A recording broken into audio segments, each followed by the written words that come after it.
Alrighty, hello everyone, and on behalf of FourSpace, welcome to this panel discussion focused on sustainability in research at Concordia University. Today you'll hear from faculty members Carmela Cuczela, Jim Grant, Monica Mulrennan, and Shannon Lloyd as they enter in a conversation moderated by Rebecca Titler about the implications for Concordia of the Sustainability in Research Plan, which is part of the Sustainability Action Plan. A quick word about Concordia University's FourSpace. We are a university-wide platform focused on working collaboratively with our community across the disciplines to activate research, teaching, and various initiatives via interactive events such as this one. And I invite you to become familiar with this platform by going to concordia.ca/4. We are currently recording and live streaming at CU FourSpace on Facebook, so I'll pop those links in the chat in a minute. You're more than welcome to join in the conversation today. That's kind of the whole point of it to some degree. So we have activated the chat for you for your reflections throughout if you have kind of any comments to make. And if you have questions that you'd like our panelists to address, please do make our moderator's life a little bit easier by popping those questions into the Q&A box proper. Or if you prefer to speak, go ahead and raise your virtual hand and we'll unmute you so that you could voice your question live. On that note, it's my pleasure to pass the floor to Sustainability Coordinator Cassandra Lamontagne. Over to you. Thank you so much, Anna. Thank you everyone so much for being here today. This is the second event in a series designed to engage with our community about the Sustainability Action Plan. So for those who don't know, the Sustainability Action Plan consists of 5 stream plans or subplans on the topics of sustainable food systems, zero waste, climate action, sustainability in research, which we'll be talking about today, and sustainability in curriculum. Now, the Climate Action Plan panel was the first of the series and it took place on March 16th.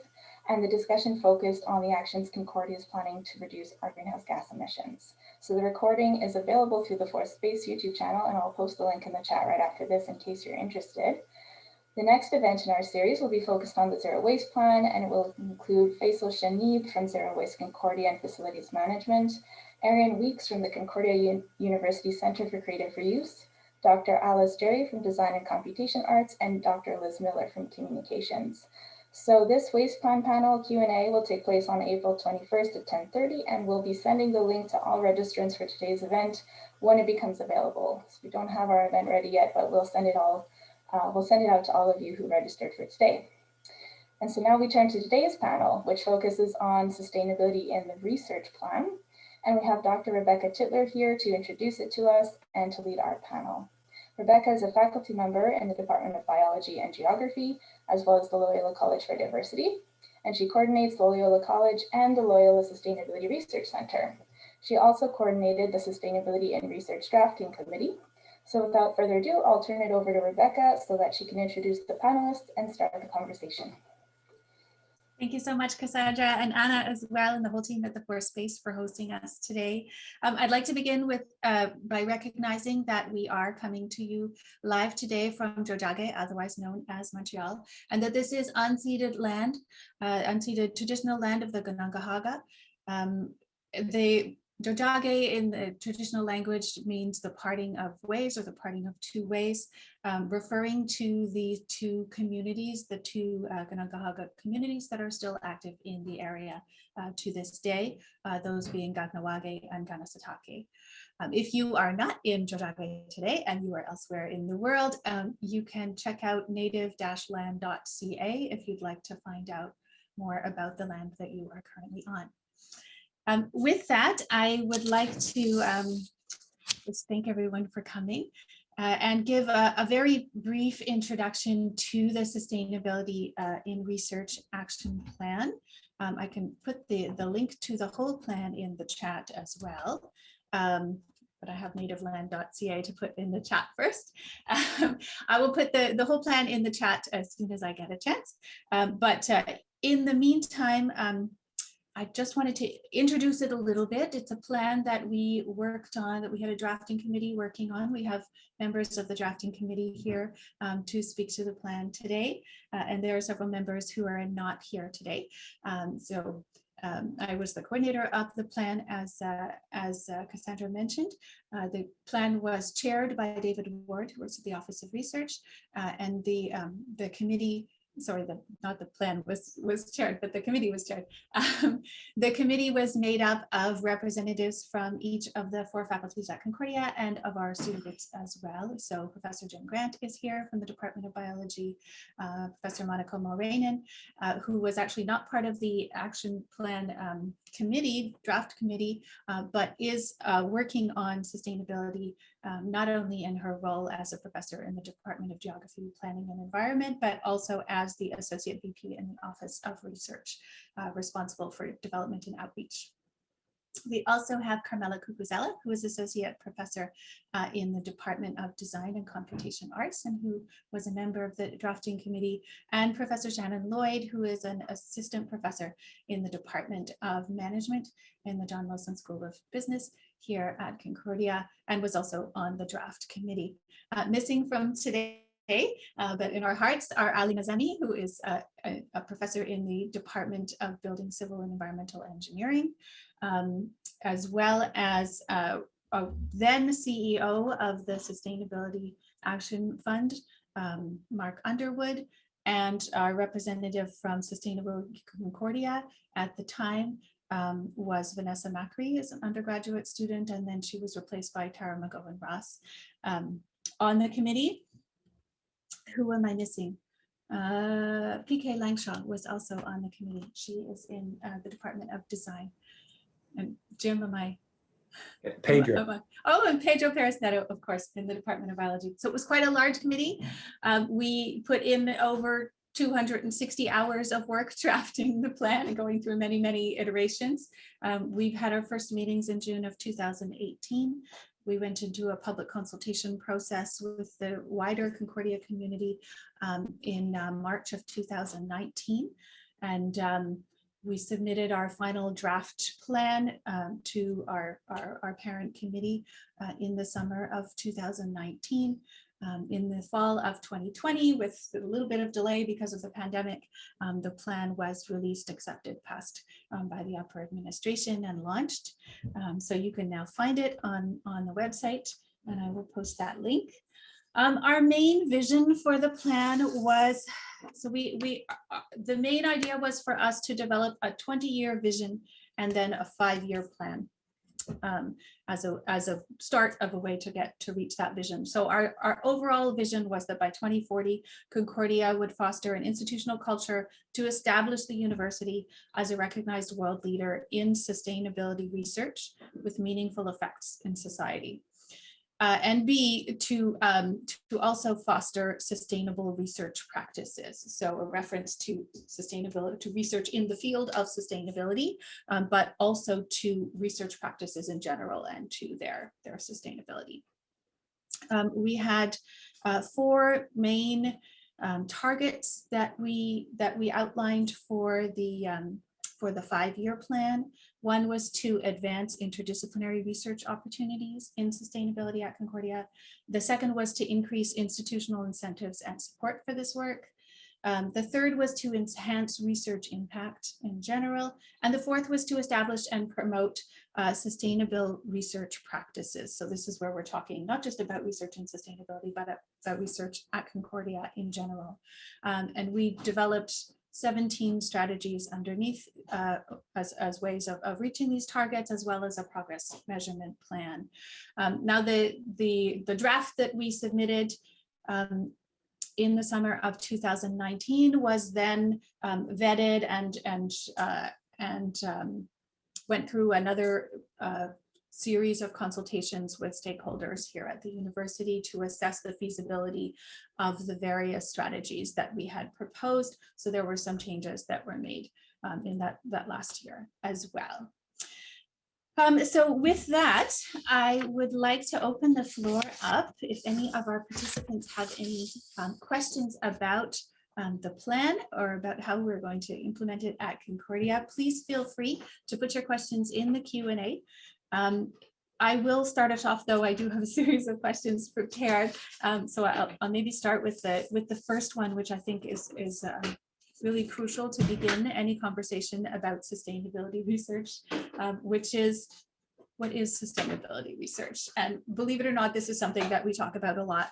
What is sustainability? What is research in sustainability?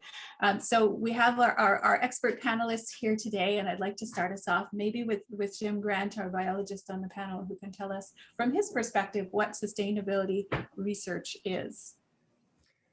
Well, thanks for that question, Rebecca. It's such a challenging one to begin with. So I'll give you the pat answer first. How about sustainability research is research that promotes our understanding and attainment of sustainability. Now, of course, you probably noticed I didn't define sustainability, which is the hard part. And I think all of us have a different definition for that. So let me give mine. And what is sustainability? Maybe it's something like enriching human life, and enriching is deliberately vague.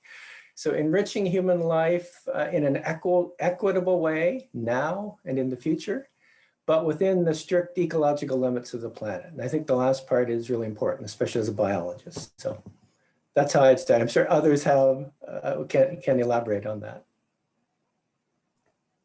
Does that seem about right? Does anyone want to add anything to that? Thank you, Jim. Sure, Rebecca, I'll add. I think one of the challenges is that, there's this criticism about the term sustainability, that it's too ambiguous and can include everything. And so I think one of the challenges is determining if we're comfortable with this broad definition or if we need a more clear and fixed definition. And personally, I appreciate both. I think there is this evolving sustainability science that is something specific, that is an interdisciplinary approach to looking at the interactions between natural and social systems. But then I also think there's this broader, what I would call sustainability related research, that is taking different perspectives to try to understand and address these big sustainability challenges. And I think both are important. And so I think I'm really comfortable having both a very specific definition, but then thinking about this broader definition and the importance that it plays in being able to merge these different perspectives together. Yeah, thanks, Shannon. Carmela, did you have something to add to that? Yes, I just wanted to add, just to kind of complete, well, maybe not complete, we can never complete the circle of sustainability, but another thing that we could add to sustainability research is the idea of how to at least have some metrics or some way to assess how close we are getting or how far we are. And therefore, and although they're not perfect, but we do have a nice framework right now that we are trying to align with, which is the UN Sustainability Development Goals. They're not perfect, but you know what? They're a framework that is as encompassing as the most encompassing that we have seen so far. And the university is seeking to align itself with some of with this framework and trying to understand how research can also work in that way. And what's nice about the SDGs is they're everything that Jim and Shannon already mentioned. So and that's it. Yeah, thanks. Monica, go ahead if you had something to add. Yeah, I would just add, I like to think of sustainability as a big tent where we come together to really with a shared commitment to finding a way to meet the standard definition of meeting our own needs without compromising those of future generations. But really want to highlight that even within that tent, it's a very contested site. And I think that it's to the credit of sustainability's concept. It's been around for 4 decades, that it can embrace some of the criticisms, and I think sustainability research has an important role to play in ensuring that it isn't co-opted, that it isn't being redefined in ways that are inconsistent with the broader vision. I think it's really important that sustainability as a framework is flexible enough to bring people from such diverse disciplines as we all are together. But I think we need to continue to question the path we're on, calling out complacency, questioning assumptions, and sustainability within that tent supports that kind of conversation, as well as the love-in around the idea. Yeah, thank you. Cassandra noted in the chat that Concordia did come out with a definition of sustainability in 2016. This is not necessarily strictly sustainability research, but there is a definition and the link for that is in the chat. But as you have heard, people who consider themselves to be working in sustainability, who are working in sustainability, still vary in terms of how we define it or how we define it in a working context. And I say people who identify themselves as working in sustainability because there are a lot of people who don't necessarily think that they are working in sustainability. And we've had this discussion before, who, according to our definitions, probably are, whether they use the word or not. So with that, I'd like to ask my next question, which is if you could each tell us a little bit about what you do at Concordia and how it relates to sustainability to the sustainability and research plan in particular. Carmela, if you could take that one first, that would be great. Okay. Thanks, Rebecca, for that question. Well,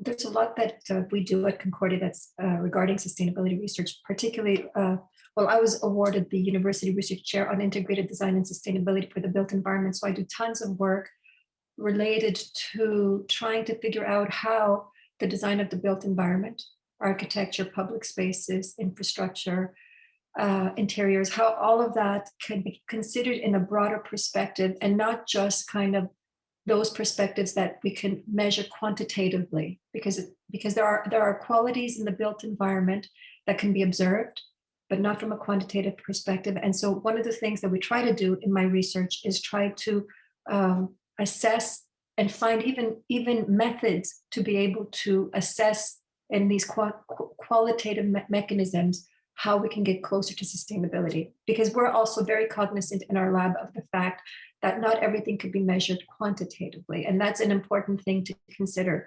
because that's just a fact. And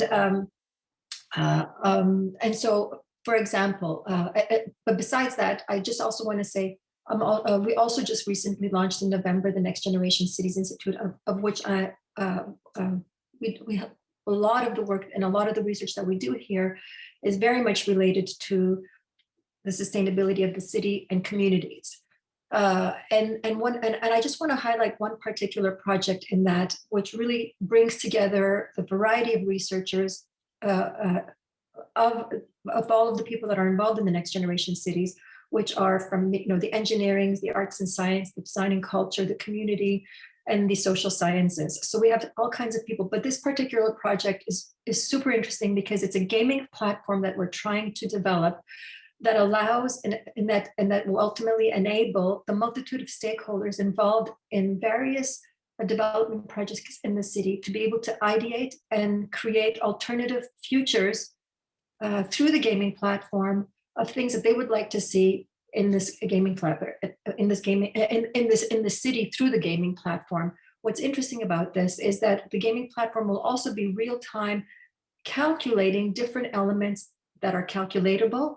But on top of that, the stakeholders that normally would not feel empowered to be part of these discussions can be, because it's a game, and gaming by its nature is inherently way more welcoming as a way to interact than many other types of platforms, and that's why we went this route.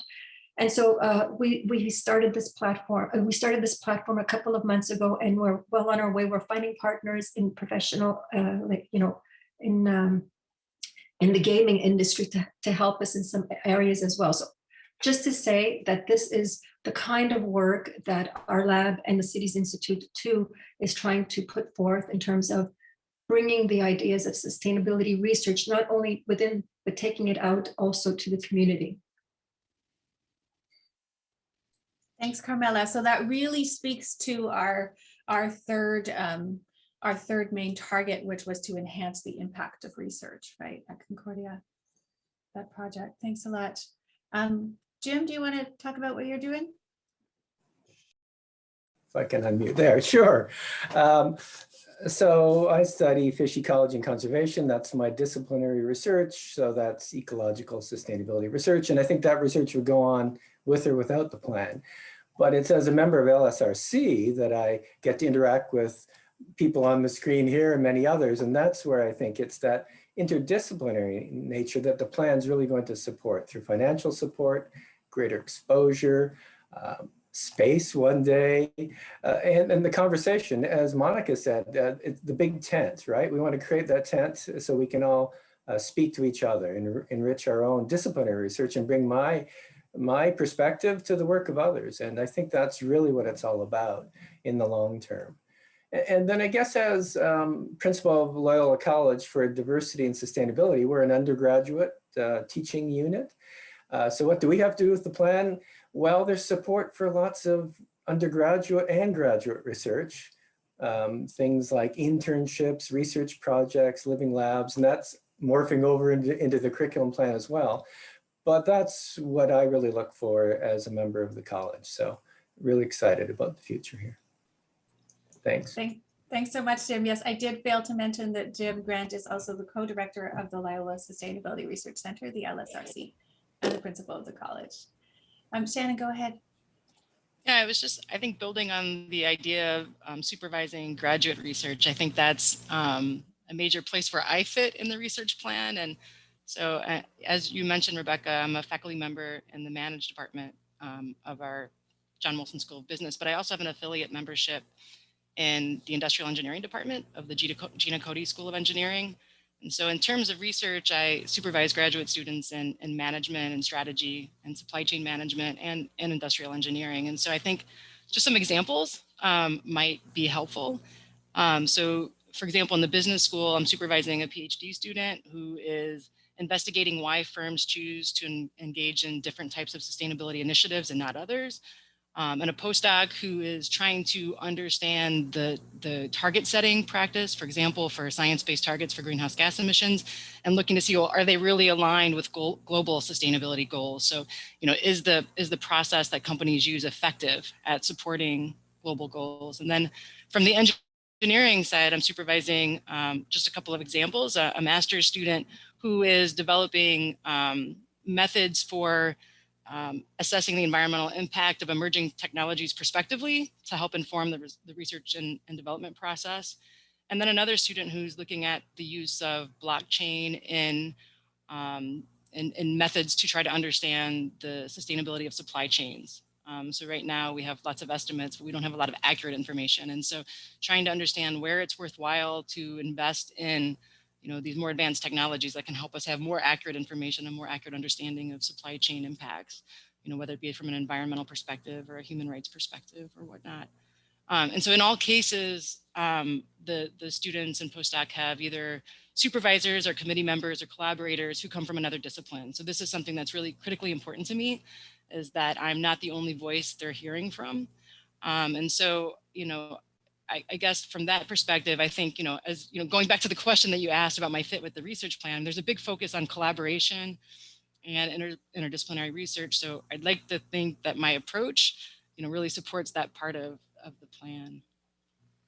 Yeah, thanks so much. I know, Shannon, it kind of exemplifies what we think of as an interdisciplinary researcher here at Concordia through the work that you do, both in engineering and management and at the intersection of those two. So really almost an embodiment of the first main target of the plan. Thanks so much. Monica, go ahead. Yeah, as you mentioned earlier, I wear two hats here, currently serving as Associate Vice President of Research. So the Office of the OVPRGS will have an important role in the implementation of several of the strategies that have been approved. And so, yeah, very excited about that. Also faculty member in Geography, Planning and Environment. And I, along with many graduate students of mine, we've been welcomed as an ally working with Indigenous leaders, particularly the Cree of Iwishi, Torres Strait Islanders in northern Queensland, where we work with Indigenous leadership focused on identifying mechanisms that can support the recognition of Indigenous authority over their lands and waters and livelihoods. So work involving land claims and native title claims, Indigenous-led and collaborative government arrangements, particularly around fisheries, also Indigenous-led conservation and protected areas, so those kinds of initiatives. And that kind of work really brings forward, even though the concept of sustainability obviously is not one that that really is indeed even appropriate for Indigenous communities, but there's a lot to be gained from getting a better understanding and reflecting on Indigenous ways of knowing and ways of being. Like a lot of the attention around sustainability is always around this balance or trade-off between humans and environment. Whereas, really a defining feature of many Indigenous groups is that close relationship with the land, and humans as part of nature, and indeed nature as part of society. So that respect and reciprocity and how that defines relationships between humans and between humans and non-humans, really important, and really brings a valuable additional dimension to the conversations we're having around sustainability at Concordia, particularly now that we have so many Indigenous scholars at Concordia. So the importance of respectful relations. Our ecological crisis is very much a crisis of relationship.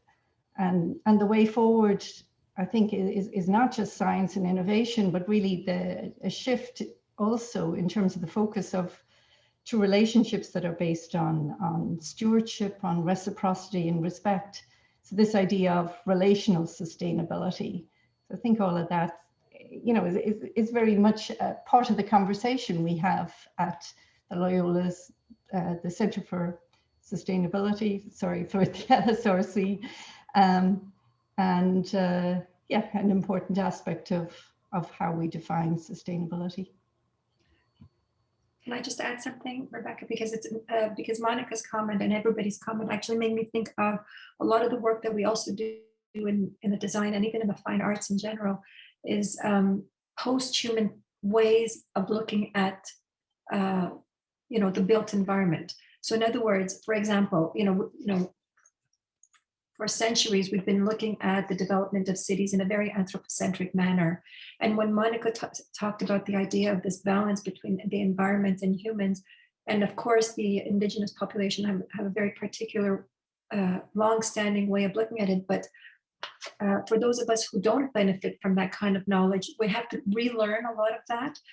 And there's so many studies that have been coming out in the past, decade on post-human type of thinking. So in other words, how could we think about the built environment, but not only thinking about how it could improve the quality of life of those humans that inhabit the earth, but of all species also. So for example, and I just want to put in examples, so I'm not just talking into the wind.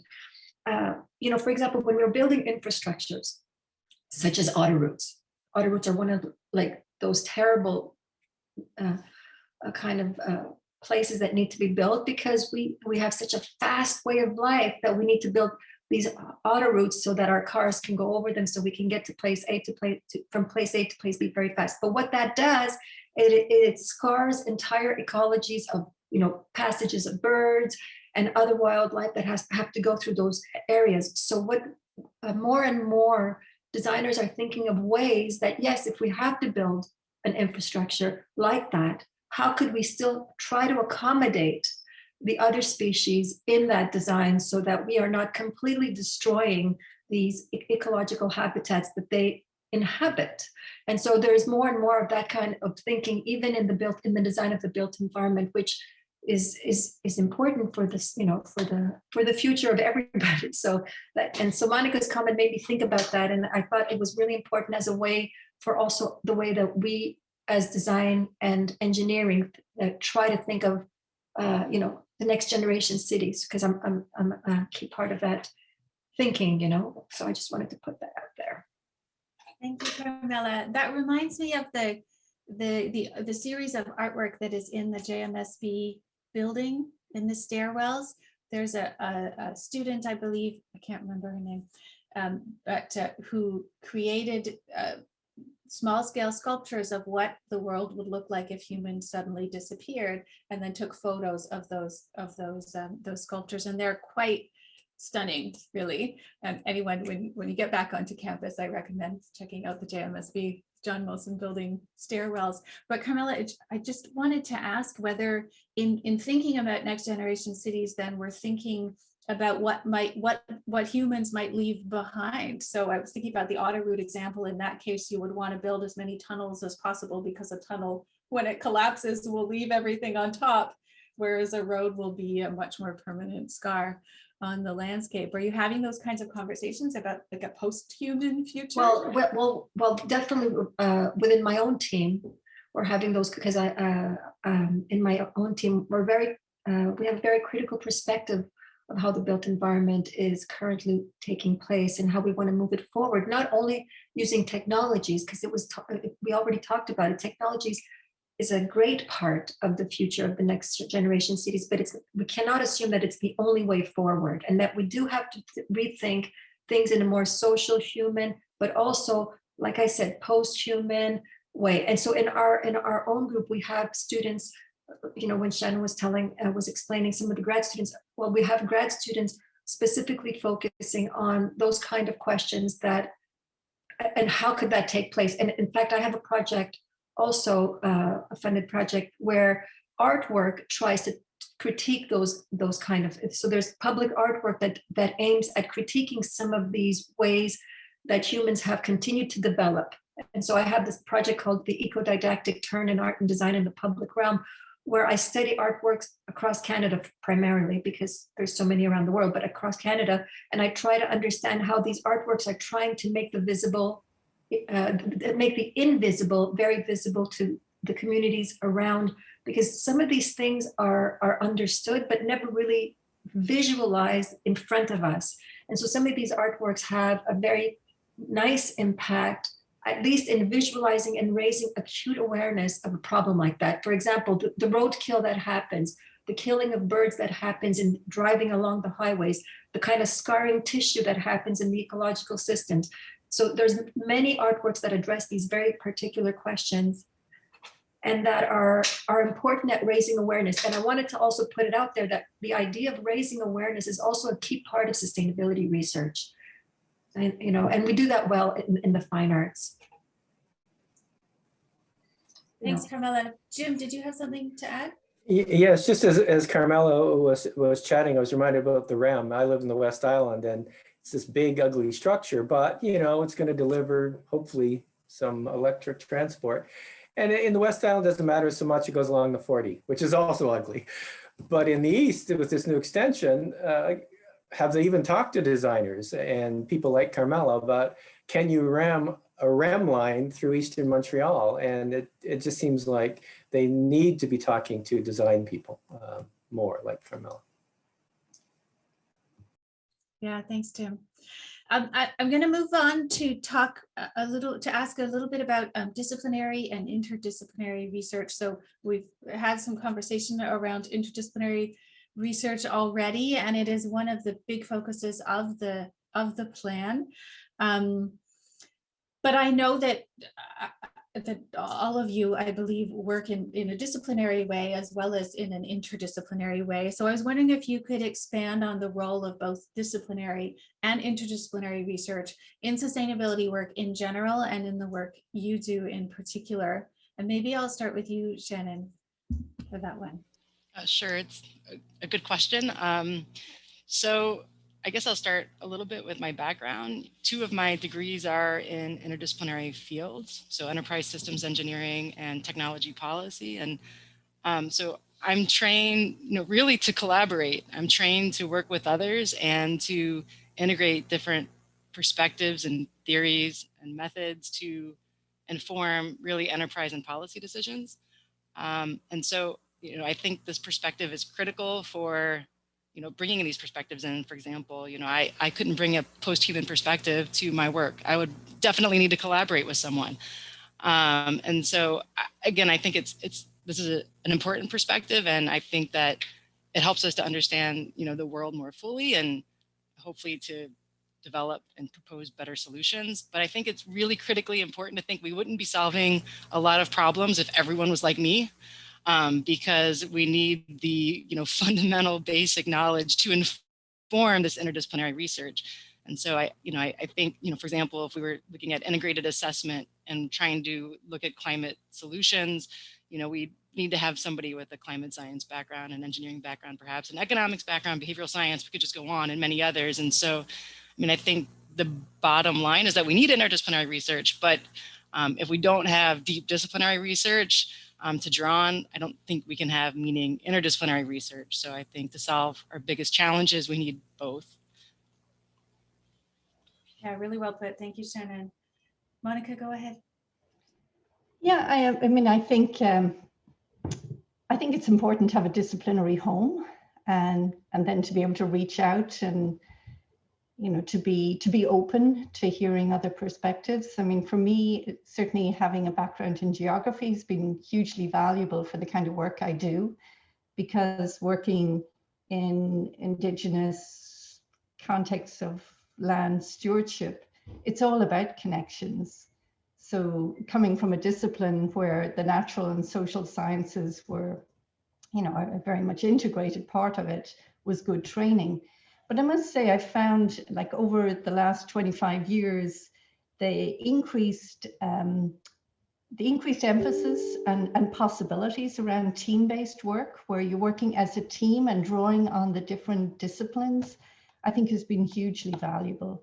Like, the kind of work I'm now able to do, particularly in Indigenous community context, has just been scaled up hugely through these major team-based projects. I'm involved in one, a SSHRC-funded Conservation Through Reconciliation project that's working across Canada to support Indigenous leaders in establishing Indigenous protected and conserved areas. That work could only be done through a large interdisciplinary, collaborative team. So I see huge value in both, just as Shannon said, to have the disciplinary interacting with the interdisciplinary.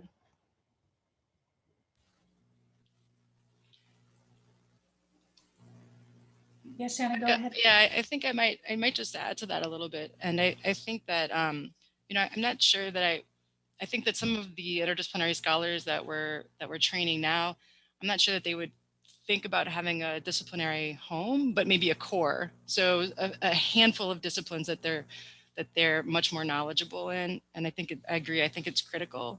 But I think what maybe in building on what Monica mentioned, what maybe we need to focus more of our attention on is, training scholars in general how to collaborate. And I think that's sort of an important next step, is really, value both interdisciplinary and multidisciplinary initiatives through collaboration and training students how to collaborate. Yeah. Carmela, go ahead. Yeah, so just jumping off of that, because that was,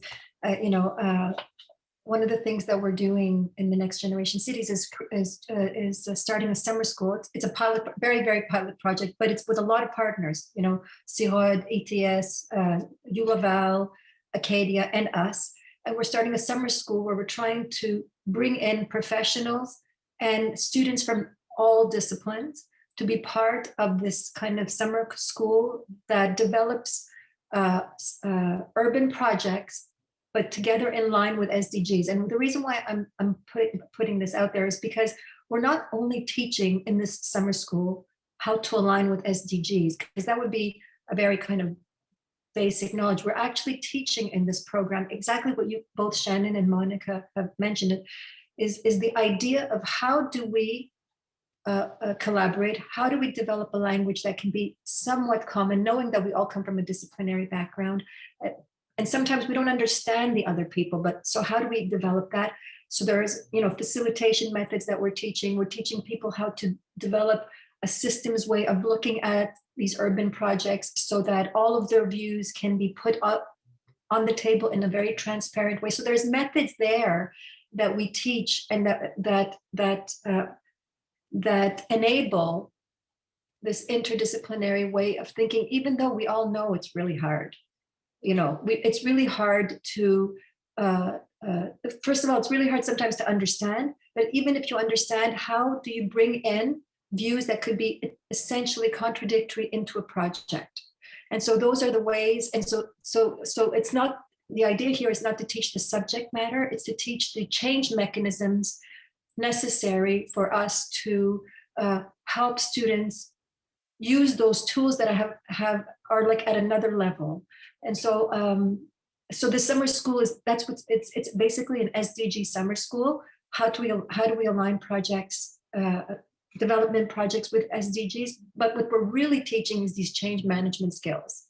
And I think that that's an important thing, especially at the graduate level, when students really want to make a change, or they want to have an impact on the world. I mean, of course, all students want to, even at the undergraduate level, but then it becomes like a broader view of the project when you're at the graduate level, so it's at a different thinking. Yeah. So you brought up a good point, all of you, about some of the barriers and challenges to working across disciplines, having to do with communication, for example. What are the other barriers that you encounter in trying to do this work across disciplines?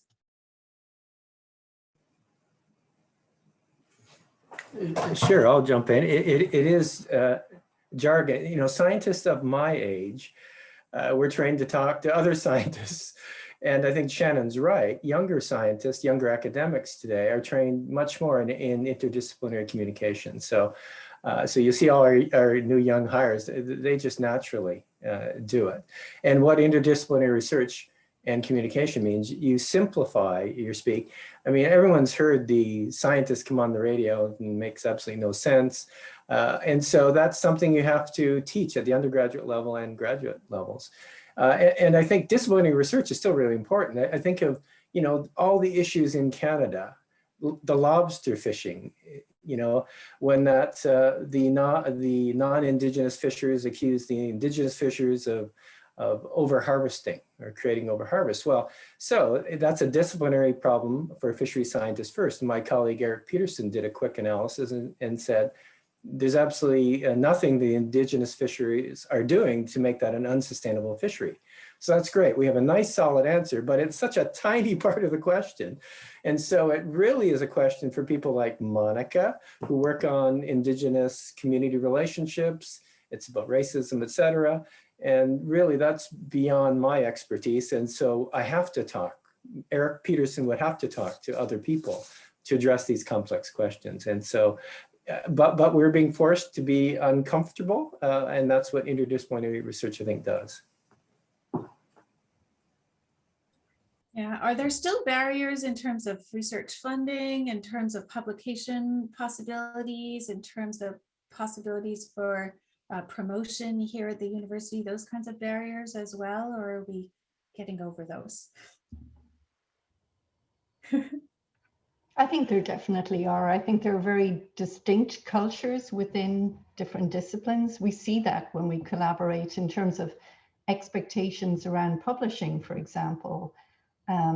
Even simple things like sometimes you'll have a committee member who comes from a different discipline and their expectations for what the thesis looks like.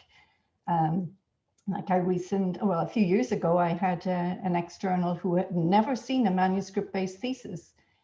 I had no idea what this was, or that there would be co-authorship with other, others. Seemed extraordinarily bizarre to this individual. So yeah, I think that is a barrier. But it's part of the richness as well, and we learn from each other and see different ways of doing things through the different cultures. And Monica is absolutely right. So in biology, if you're going to do your PhD in biology, you're going to have to answer to a bunch of biologists about the relevance of your work. So if we can establish this interdisciplinary graduate program, then maybe my student would have Monica and someone else on the committee, and we'd be automatically thinking more broadly. And no one would be challenging, the legitimacy of the work. And of course, it would have to be written. to satisfy this broader community as well. So that's what's really exciting about the plan, promoting that interdisciplinary graduate program. I think, Rebecca, I transitioned to academia from an industrial and consulting background, and we just operated in cross-functional teams. And it was just the way things were. And so, most projects really started off with a discussion about, what is it that we're trying to address, which we can all agree on. And then, what are the different perspectives? How are we going to address this? And we had to sort of lay the rules out at the beginning. And I find that that's one of the biggest challenges in an academic environment, is that we're so ingrained in our disciplinary perspective. All of our reward structures are around the way that this discipline has evolved over time. And for example, with supervising students, this is really key when you have a, interdisciplinary or cross-disciplinary committee, is that what do we expect out of the student? Because we need to understand before we can communicate to them. Or in a project, we may all have an opinion, all sort of agree on the problem we're trying to address, but it's, this, how are we going to address it? What perspective are we going to take? And I think it's really critical to consciously have these iterative conversations about that. In order for the project to progress, because I have been involved with interdisciplinary teams where we're all speaking our own language and all trying, we all think we're making progress, and then a year in, we've not made much progress, and that's really unfortunate. So I think it's the really consciously thinking about these issues as you go. And if I also, because the question was, are there any other barriers? There are even barriers in just plain old publishing. For example, there are many publishing journals that claim to be interdisciplinary, especially just through their title, okay? And I'm not going to mention them here, but we all know many that claim to be interdisciplinary. Then when you're invited to do a special guest issue, or whenever there is a special guest issue, and this has happened in the past, in my experience, that and it's a special guest issue that is very interdisciplinary. And then we start having papers, and all of a sudden the kind of feedback that is given to the papers that are in the special issue that was proposed is so out of sync with what was proposed, because the people that are being sent is like in the traditional line of some discipline, and all of a sudden there is there is a kind of an unpacking of those limitations right there, and that needs to be put front and center in our kind of research outcomes discussions, because there are great papers that are refused because of those kind of limitations. And that, yes, of course, there's always going to be a journal that's going to be out there that's going to be able to accept that paper, and if it's a great paper, it'll be published. It's just that that's a real problem, because there are topics that are clearly in the subject and yet are not considered scholarly enough or X enough or Y enough to be included in a certain journal. And so there is just bottlenecks, we'll find them. And that's just one other one that I would like to highlight, Yeah, thanks so much. We do have a question from one of the young science researchers that Jim referred to, Professor Carly Zeter, who's in the Department of Biology. Carly, I think you can unmute yourself if you want to ask your question live. I can. Can you hear me? Yes, perfect. Hello. Yeah. So thanks for this very interesting panel. And you've all kind of started touching on my question in the last few minutes, which is really about some of these barriers to interdisciplinary work. And in particular, a barrier that I think about a lot is time.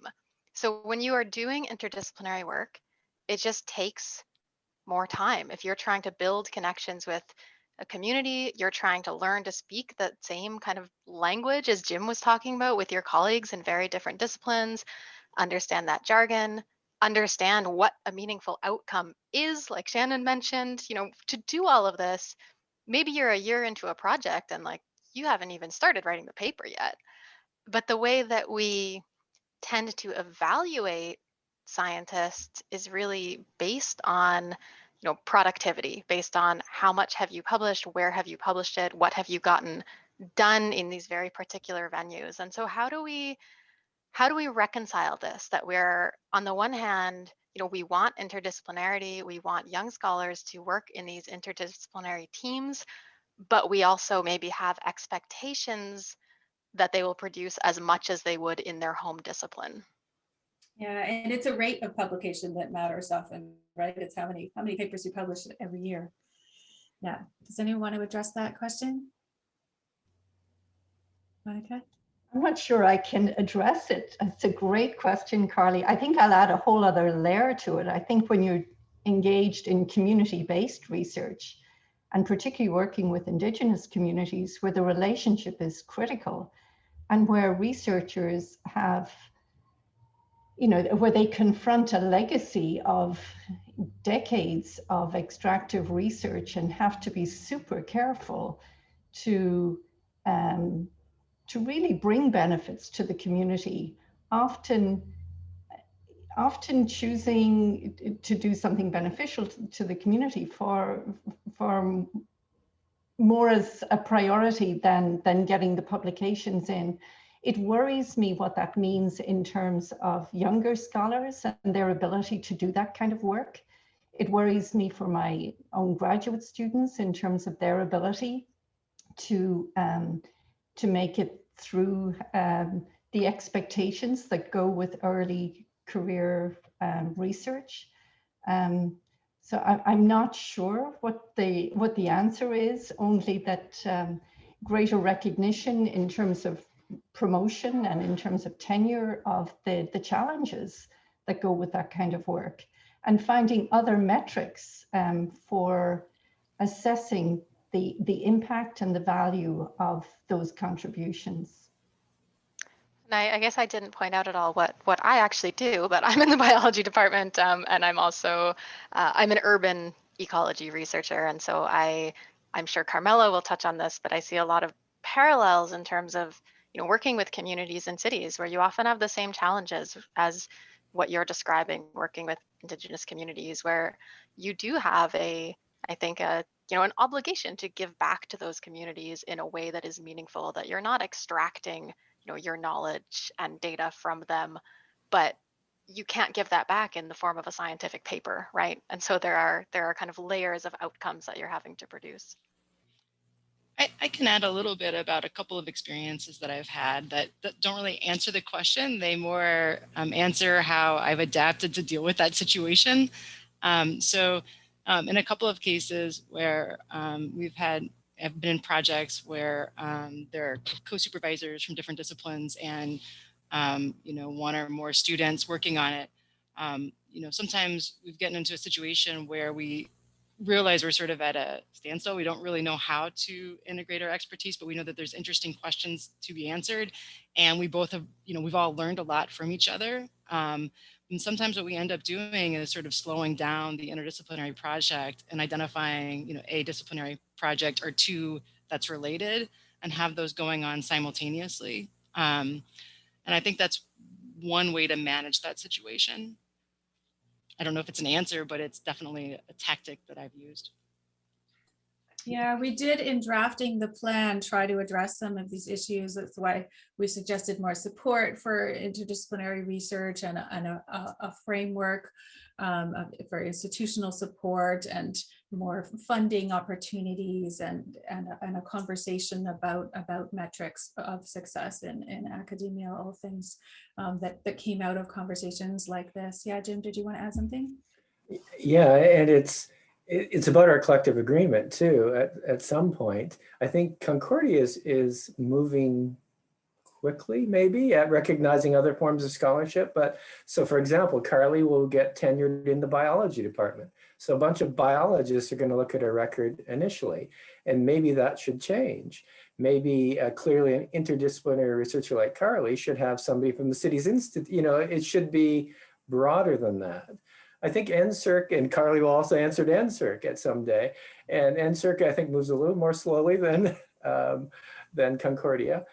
So I think the real secret might be to NSERC is to get they try to get all different backgrounds of people on the evaluation committees, but you need to get interdisciplinary people on the panels and younger people. I think just by definition, most younger people do this kind of work. And so maybe they should do that. So it's not just a bunch of mid-career people evaluating young scientists like Carly, but we should definitely have untenured people maybe having a role at judging younger scientists as well. But yeah, it's a big issue. I think I would just, one thing to add too is I think it's really important to think very critically about how we try to facilitate interdisciplinarity, because, as I mentioned, my PhD, it was from a interdisciplinary program. Faculty members had joint appointments and whatnot. And many of, my peers went off to universities and got joint appointments. And it's not been wonderful for many of them because now they do have, these colleagues with different perspectives, making, judgments on their productivity and their work. And oftentimes what happens is both departments' expectation is that they meet their department's expectations. And now they have two departments to meet expectations for during the tenure process. So I think it's really critical to think through, what might really happen in practice when we try to foster these roles. Yeah, thanks, Shannon. I have another question in the Q&A that sounds like it's from a grad student or potential student. If graduate students want to conduct an interdisciplinary research project at Concordia, where do they start? What funding is available for students engaged in the research? And then the second part of the question, would you agree or disagree with Elon Musk that building tunnels and hyperloops is a game changer for humanity and environment? I think it's two maybe related, but different questions. Does anyone want to address either one of those questions? Yes, no. Well, you start with INDI, the INDI program. I was on the INDI committee, so it's deliberately interdisciplinary research. Now, it's not simple. You almost have to bring your own funding as a student, and hence we want to create this interdisciplinary graduate program. But what I'd say to any aspiring graduate student is we all do interdisciplinary research our own way. So I collaborate with Pascal Biron in geography, planning, and the environment. Some of our students are in biology, some are in GPE. We just figure it out on the fly, and we know how to satisfy members of the other departments. And so, that's the challenge. So find someone's research that interests you, that has an interdisciplinary flavor to begin with, and ask that question. Most people have these projects simmering. And most have funding with them. But that's the advice. But it sure would be nicer to have this official program in sustainability that you can apply to with our own scholarships. If I could just add to Jim's about our INDI program, because we don't have the PhD program in design yet. And so almost all of my PhD students come from INDI or HUMA, mostly INDI. And what's interesting about INDI is the projects for me that the students have developed using the INDI program is that they come in with a problematic that they want to address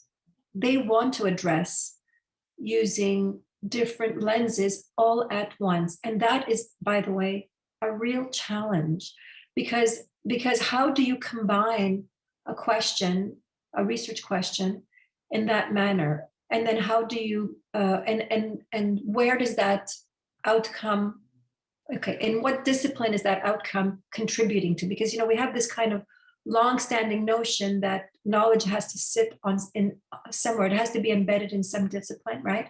And therefore in INDI, we have these very complex problems that the students create, which are super interesting, and they bring in these different scholars to help them through developing their project. And then they're asked at some point to say where they're contributing. And so I find that there's kind of how shall I say it, a kind of gap between what they eventually have to, and I think that this talks to a lot of what was already discussed before in terms of publications, what they're asked to publish, but also what they're interested in producing as their own research output through the INDI program. For me, the INDI program is a phenomenal program to bring those various points of view together. But I found in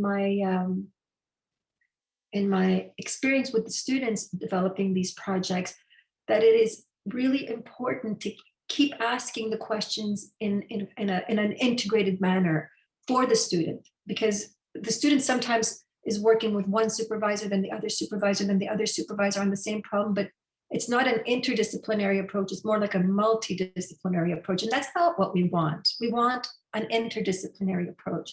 We want the student to be able to understand that they can use the methods of another discipline for another discipline and see what are the outcomes of that, and ask the questions that they would normally ask from one discipline. So it's that kind of being able to bring those things together. And I'm always amazed when a student graduates, because it's a phenomenal task. I find it's a phenomenal task to finish that INDI program. So I wanted to put it out there that it's also really, it continues to be a challenge, even though we've had these two programs for a long time, you know. And so Carly, it's a great question, you know. Yeah, thanks so much, Carmela. The second question about tunnels and hyperloops, this sounds like a great interdisciplinary research question. So my advice is, if you wanted to pursue that at the graduate level, first find some faculty members who might be interested, and then see what you can build from there. Unless anybody has any other advice. I have no expertise in that area. Okay. Next, we have more of a statement than a question from Michael Bossart. Michael, do you want to ask or make your comment live? I think you can unmute yourself. Well, yes, maybe I just wanted to make thanks, first of all, that I can say something. It's a pleasure to say something in this round. And I just wanted to mention that it's when we speak about new ways of research, I think it's very important that it's obviously a new way of research that competes with the others, but it does not mean like that it's a only way of research. It's a new way, an additional way of research. All the elementary research and the previous research ways, they still have completely their meaning, and it's not really concurrence.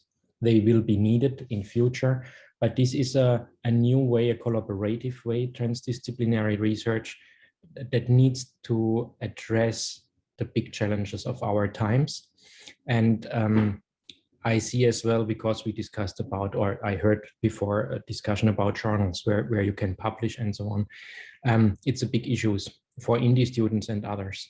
But I think more journals will come up. But the question is, this research is not done at all to be published just in journals. It's done to make pilot projects, to showcase, to actively push a change. And so I think it's a question of what kind of currencies we can develop that take into account this new way of performing research.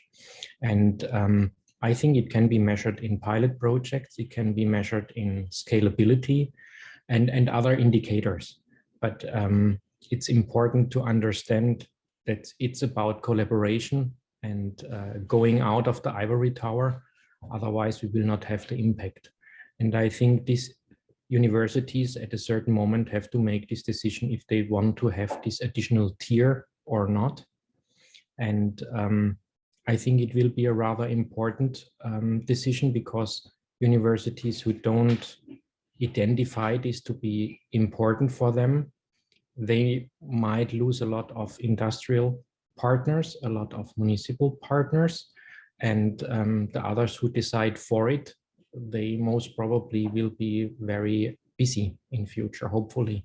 And this is a tendency that not only, I mean, it's not only Quebec-wise, it's internationally, and as well from world-renowned like Sir Peter Klugman and as well the Quebec chief scientific researcher. They all mentioned this in latest interviews and publications, that this kind of new mode is needed. It's just as a small statement.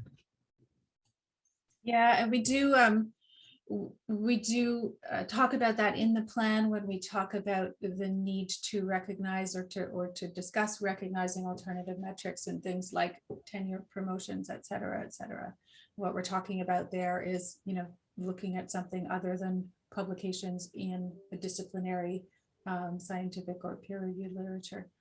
The kinds of things that you bring up. Yeah, good point. Thank you, Michael. Does anyone want to add anything to that point? Monica, go ahead. Maybe just some of what Michael mentioned there, you know, it really reminds me of the attention that we're seeing around the SDGs, the focus on partnerships, because the SDGs, and of course Concordia in the fall has made a commitment to contributing to advancing the SDGs. Carmela very much involved through the summer school, and indeed a lot of the work that is happening around sustainability just aligns perfectly with the SDGs and Concordia's commitment there. And in recent weeks, we've launched a voluntary university review. People will be hearing more about this over the coming months, but this is really an opportunity to bring awareness to the SDGs, and we need to find ways to push the agenda further. And what I really like about the SDGs is that they bring attention to interdisciplinarity, which is obviously huge and very much part of the action plan. But I think they bring additional attention to social equity and social justice issues that hasn't been as central to the discussions around sustainability. So really important to bring that along. They make connections as well. I mean, there's 17 SDGs, and they bring connections. For example, I mean, I really have to learn all these numbers off, but the climate change connecting with the gender issues, you know, just the extra lens that they bring and the attention they're bringing to other connections. So not just interdisciplinarity, but also reaching out to policy and to practice, and the central role of SDG 17 partnerships. So not just working with other researchers, but partnering with communities, partnering with business, partnering with government to bring about change. I think that that's a really exciting and an important initiative that's underway. That'll actually bring extra momentum to what's been so valuable in the Sustainability Action Plan. Yeah, thanks so much, Monica. Along the lines of the interdisciplinary research questions, I have a question about one of the strategies, which is to develop an interdisciplinary research framework.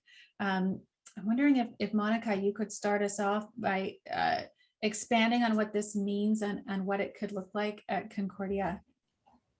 It was since, I mean, again, in response to the plan, and again, I applaud and acknowledge just the tremendous work that went into that. But so in recent weeks, Paula Wood-Adams, so the interim VP for Research and Graduate Studies, she has established a working group that is exploring different options there for what that framework would look like.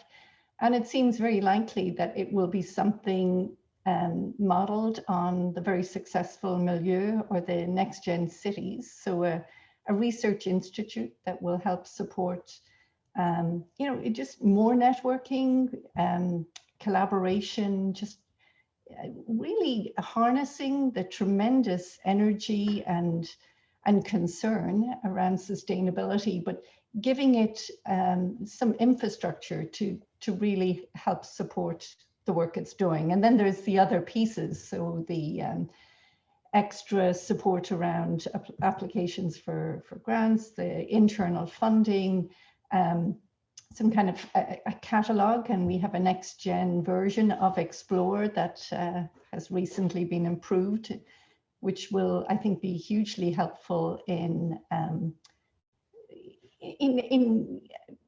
providing additional visibility to this sustainability research that's happening. So a lot already happening since, in response to the action plan and the very clear strategies that came out of it. Yeah, thanks, Monica. Does anybody have anything they want to add about the framework? Well, we have a related question from Emma Desplein, professor in the biology department. Emma, I think you can maybe unmute yourself if you'd like to ask a question live. Sure. Well, I think my question has to do with relationships with community groups and NGOs, including for small projects, because I think there is, a huge amount of energy among all sorts of people to do things towards sustainability. And quite often, we as academics have expertise that could be useful for these people. But as been mentioned in the past, building those bridges and reaching out is often incredibly time consuming. It's also not what we as academics are trained for or necessarily are very good at. And so there's quite often several partners. There's maybe, a community group who wants to know about, lawn management practices and their effects on urban biodiversity, for example. There's a faculty member who maybe has some expertise. And then perhaps we'd want a student who could actually do the project. And then there might be a fourth aspect, which would be funding for that student. So how do we bring those together? And is it necessarily only the initiative of the faculty member, or is there some way perhaps that we can support people to make those sorts of projects more feasible? Yeah, I can address that a little bit.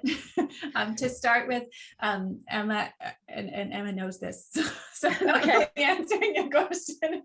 But we do have a directed study program at the college, so the Loyola College for Diversity and Sustainability, where we are starting to develop more and more community partnerships, where we are giving students credit for doing 3-credit research projects that are sometimes, brought to us by community members.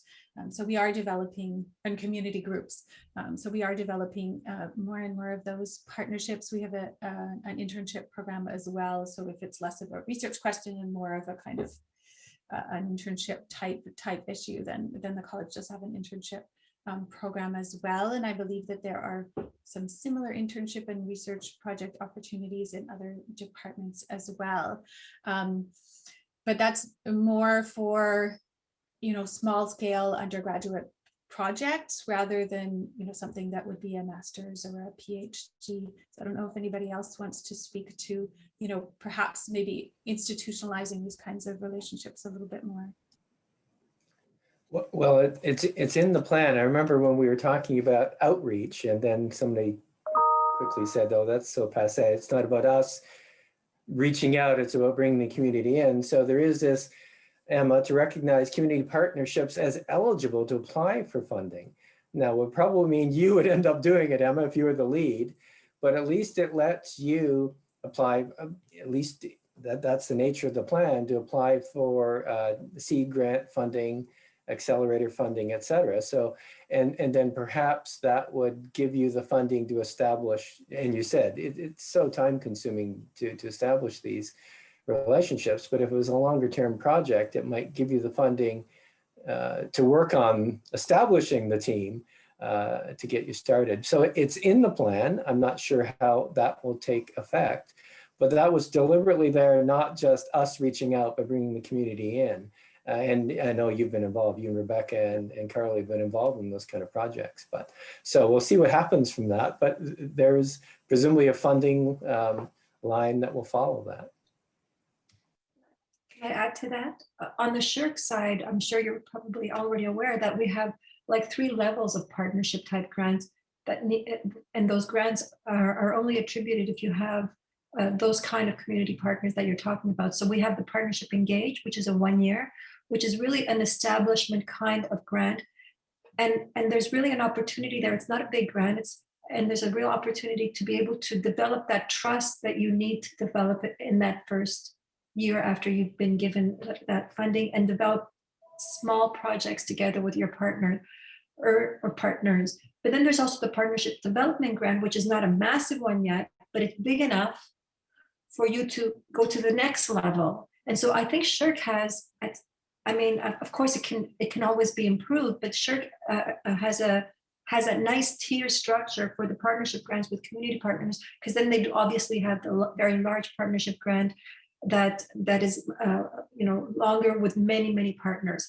So and we do have in the fine arts, we have lots of support in developing these grants, because they are complicated to put together, and they're not, because you don't know how to develop some of the submissions. Even the lingo is completely different than a regular kind of scholarly grant. So so I think on the SSHRC side, we have a decent infrastructure at the Tri-Council anyway to have those kind of projects going at many levels, and so that kind of entry level is there, with the very small grants. So, and that's enough. I mean, to build the trust, it takes, because by the time you make the grant and get the money, it's almost 2 years past. So you have 2 years to keep working with your partner. So it's quite nice, anyways. If I could maybe kind of build on that or continue, it'd be also sort of looking at how we can perhaps make the center more visible, because I think it's, as Jim was saying, it's not necessarily us reaching out, but perhaps being more visible in public conversations, where there's this conversation happening about whether it's, the REM or gardening practices or transport. Well, just to let people who are involved in that conversation be aware that we're here, we're a resource, we actually have some expertise. And it could be just reaching out to us to ask a simple question where, a literature review could answer it, to say, well, here are the actual facts that we know.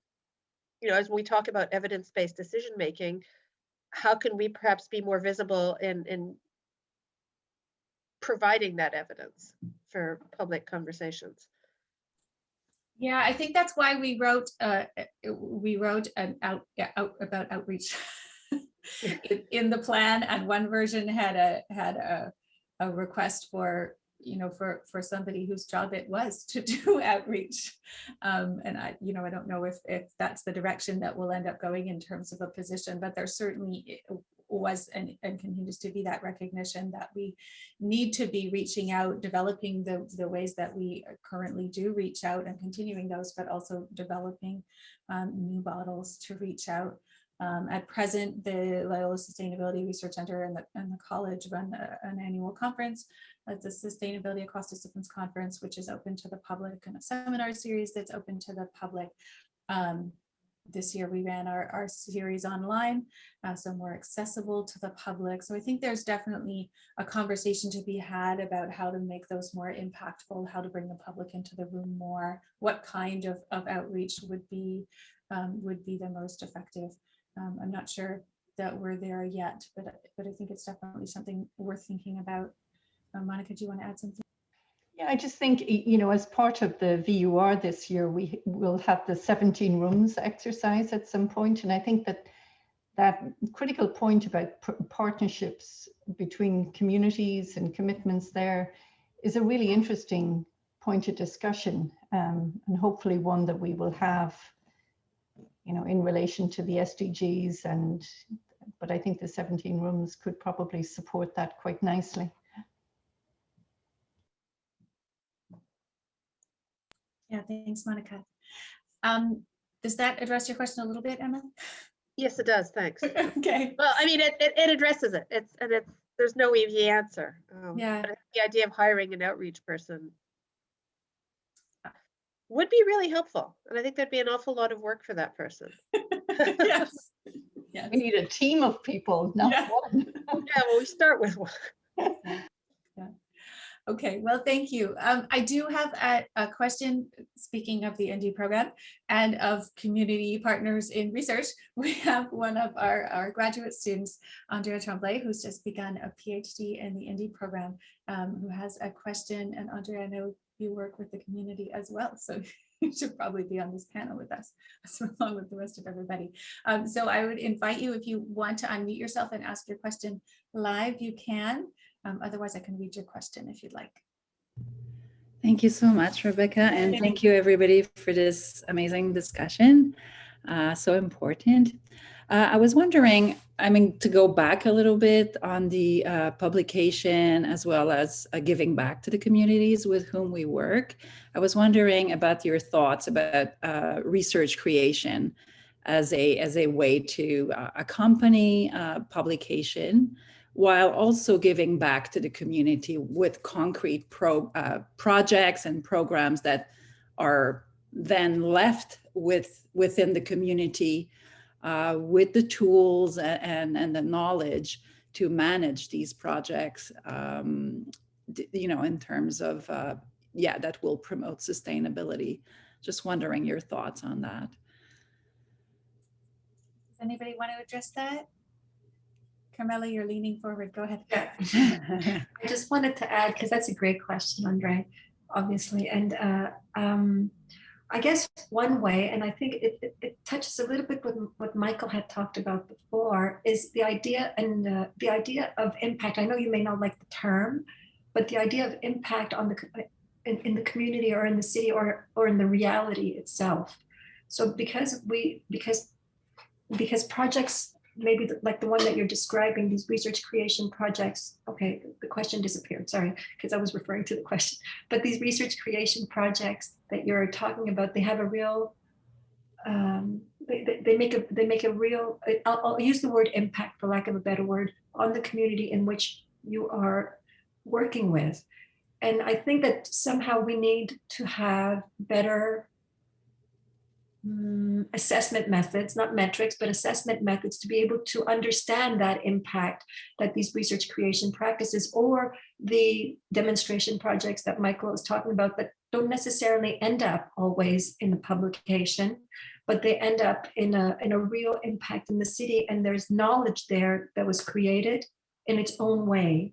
And so we do need to, as a framework that Monica was referring to, somehow think about how that assessment can happen, so that it becomes an official part of, of these assessments for full professor or professorish things, for these moving forward in the careers from doctorate students all the way to professor jobs.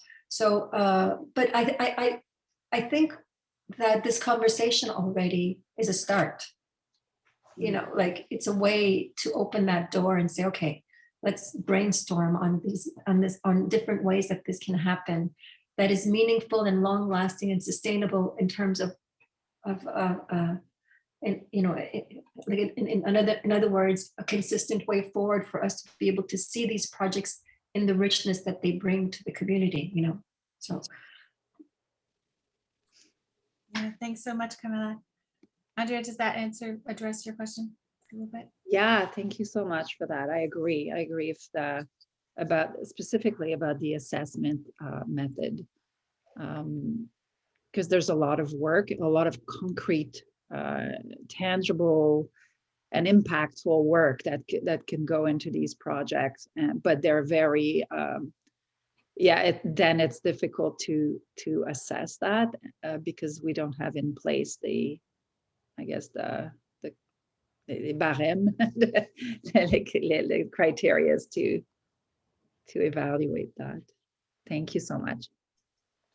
Actually, Rebecca, if I could just very quickly, I've put a link into the San Francisco Declaration on Research Assessment, the DORA, and it's really fascinating. This is an initiative that's really aimed at coming up with alternative metrics. And it's really part of a conversation that I think Concordia is well placed to contribute to. So other ways of assessing impacts go beyond the usual bibliometrics. Yeah, thanks so much. I mean, I think it's an issue that will not be, solved overnight, but a conversation that we need to have across the disciplines. I have one more question to ask, and we are running low on time. I realize Carmela has to teach at 1:30, so we'll have to leave a little bit early.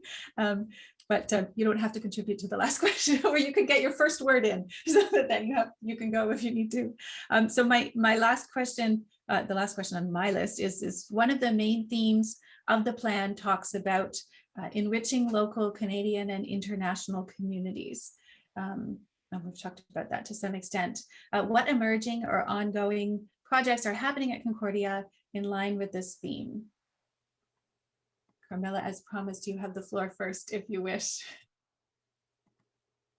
Okay, so thank you. And then I'll leave after this question because I do have to connect to my other Zoom link for my teaching this afternoon. So, well, we have lots of projects, and I'd like to definitely call out to Janice Timboto's Art Hive project, which I always find an exemplar project of enriching local and communities, because this Art Hives project started in the US and came here in Canada, and there's all kinds of areas in Montreal that you can go to an art hive and have that solace that is necessary through these art hives. So I think that kind of work is definitely one of the kinds of works that does this enrichment of communities that we would like. And I'm just going to also say that even, and that's on one end of the spectrum, but we also have things like living labs, the kind that, for example, and by the way, Janice is a key member of Next Generation Cities Institute because she co-directs the Design, Art, Culture, Community cluster. And so this is on the one end, but on the other end, we have living labs such as eco-districts that we want to develop on a broader scale that have another kind of enriching the local community with this kind of knowledge of reimagining way forward of how we can build the city differently. And not only and these eco-districts are not only, again, I keep saying that from a technological perspective, but they're also from a social perspective, a cultural perspective, and how all of these layers of living can be tied together in rethinking the way we can build districts in the future. Obviously, we're not only building new, so we also have to go and figure out how we think and retrofit old districts, and that's another topic altogether, and I probably don't have time to get there today, but those are the kind of things that I think would have a real impact. I just want to thank Rebecca and Anne and Douglas, Anna and Douglas and everybody on the panel because I do have to go. So, okay, bye. Thanks so much, Carmela. Okay. Does anybody want to add anything to Carmela's shout out to the Art Hive and Living Labs? Yeah, Tim. I'll do a shout out to you, Rebecca. I'm impressed with the ecologists working at Loyola campus. That would be Rebecca, Emma Desplan, Carly Zeter, and maybe JP Lassard on questions of pollinators, biodiversity, trees, gardens. I think this is the kind of stuff we're trying to promote, living labs. So anyways, I think that's really exciting work. That's not just biology, it's lots more than that. So I knew you would bring it, Rebecca, so I thought I'd give it a shout. Thanks, Tim. Monica, go ahead. Yeah, I would just add to that there's just so much happening at this moment, you know, in terms of attention to EDI, Black perspectives. Just last week, I was at the first meeting of the Indigenous Futures Research Center. There's SHIFT doing amazing work, the Center for Social Transformations.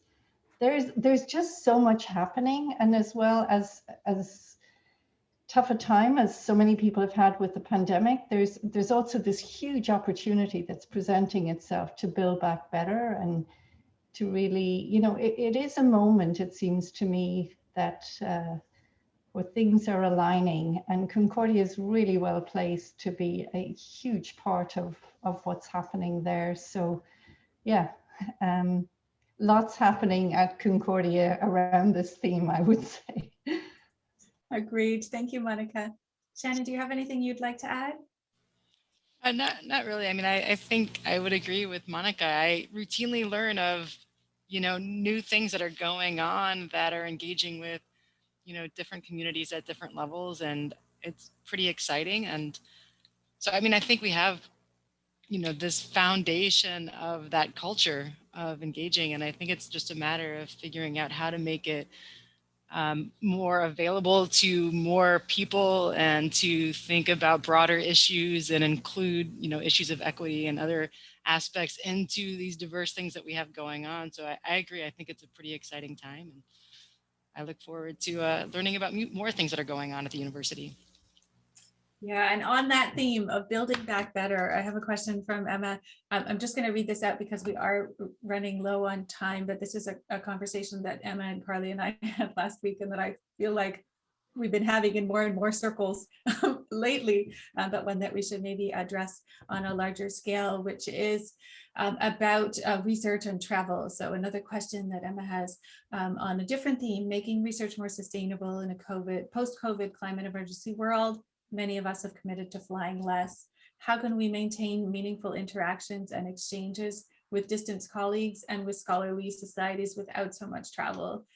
I'd like to ask this question not only as an individual who attends conferences, but also from the perspective of the scientific society for whom the annual conference is a lifeblood of the society, and yet will need to change its format to be more sustainable.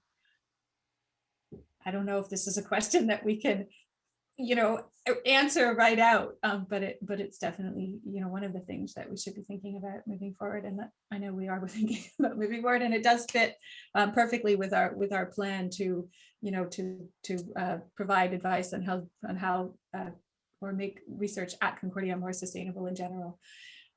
Definitely. And Cassandra notes that we hope to address this as part of the climate plan as well. On one hand, departmental commitments like the GPE fly less policy are a great start, but on the other hand, we need to provide support and resources at the institutional level to maintain those networking opportunities. Emma says we've had great input from the Center for Teaching and Learning on remote teaching. Maybe there are similar tips about remote collaboration and communication. Jim, do you want to comment on this? And as we all know, as we're going to this fall semester, wouldn't we really love to have the technology to teach in a hybrid way where we could have live students, but have those also interacting with us? And so, I mean, conferences should be able to figure that out more easily because they'll have specialized rooms. But yeah, I think, Emma, you're right. Each of us has to figure that out, and all our societies are going to have to grapple with that. Yeah, thanks so much. I see Anna has popped up, which reminds me that we are out of time. So I will thank all of our panelists for being here today and for making the time in your busy schedules for this, and also for your work on the draft plan, Shannon and Jim and the rest of the committee. And I realized that I forgot Catherine Hall from the library, who was an integral part of our committee as well. And also Monica, for all of your work pushing the plan forward in the Office of Research. I know that we kind of gave you a big thing to deal with. And I appreciate, we all appreciate that you're there trying to make it work and happen. And of course, to our audience for being here and participating in the conversation, to Anna and Doug at the Force Space, we would be nowhere without you. We would be sitting in our own little homes talking to ourselves. So we really appreciate all of the support. I wish you all a lovely afternoon. Try to get out and get some sunshine. And Anna, with that, I will pass it along to you. Thank you so much. Thanks, Rebecca. As usual, you're a pro at the outro moderation game, so I have nothing left to say except for thanks on our behalf from ForceSpace. We really appreciated the conversation and the audience engagement and going deep into the question of transdisciplinary narrative, was really great for us to witness as well. Any hoodle, on that note, we're wrapping up. Have a great afternoon, everybody. Thank you for being here, audience and panelists. We appreciate you. We look forward to seeing you next time on our channels. Thanks a lot. Good afternoon. Bye.